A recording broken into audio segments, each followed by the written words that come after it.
Ayun, siyempre mga lods, magluluto muna tayo. Ayun, siyempre mga lods, magluluto muna tayo ng ulam. Pakbit. Ayan. Medyo mabilis lang. Pakbit siya na may baboy kunti. Yan ang lutong Pinoy mga lods. So forward lang natin kasi medyo mahaba para mabilis. Ayan.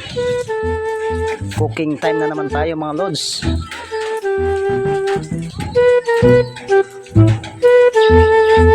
Siyempre yun mga lods. Siyempre ayun na mga lods.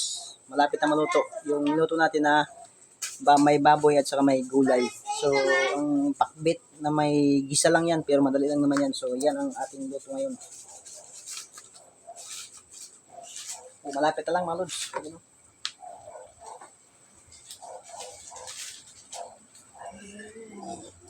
Kunting kimbot lang na lang naman to. Ilang kimbot na lang, luto na.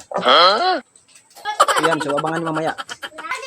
Ayun, so luto na mga lods. Oh. Ito ang ating luto ngayon. Tikim tayo, tikim.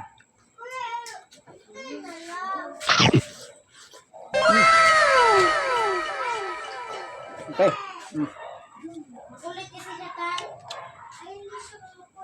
Ang palaya.